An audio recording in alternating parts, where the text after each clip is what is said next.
Itong pakita ito ngayon matulis. Are you ready?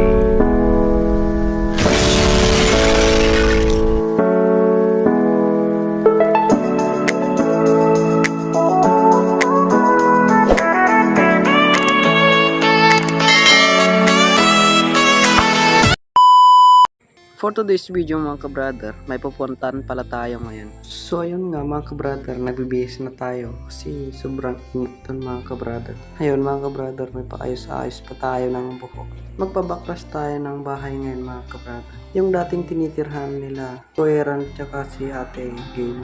So ayun na nga guys, samahan niyo ako guys sa ating pagbabaklas. So dito na nga tayo guys, naglalakad na tayo dito sa bukid. Nauna na pala ang mga kasama ko guys na si Buddy Daniel, Buddy Michael. Kasama ko rin si Kuya Ran at saka si Ate Gail kasama ang kanyang kapatid at ang kanyang pamangkin na si Joseph, mga kabrada.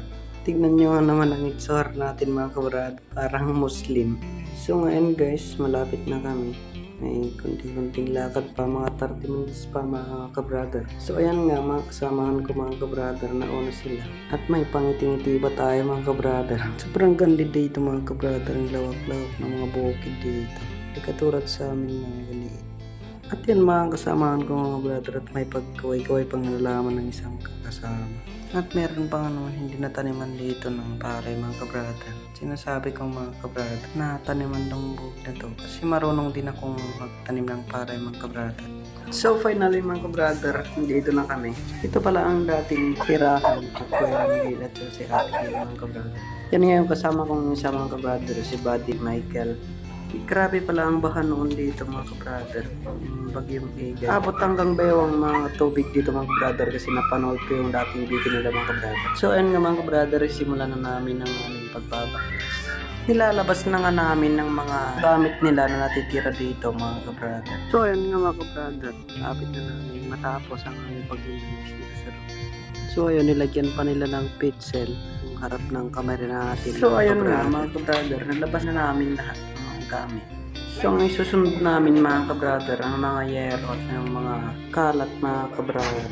So yun nga mga ka-brother, simulan namin ang pagtanggal ng mga yero sa gilid mga ka-brother. So yun mga ka-brother, busy na itong dalawa. May paturo-turo pa itong isa kasi busy ako sa pagtanggal ng mga gamit na. Nagpibiruan pa nga itong dalawa mga ka-brother. Ganda ng tao ka. So ayun mga ka-brother, tapos ko na pala yung ginagawa ko dun sa labas. So tumutulong na ako dito sa loob mga ka-brother na tanggalin ng mga ibang kahoy na sagabal mga ka-brother. Ang laki pa tong hawak natin na pamukpok mga ka-brother kasi wala kasi yung martilyo mga ka-brother na iwan namin dun sa bahay.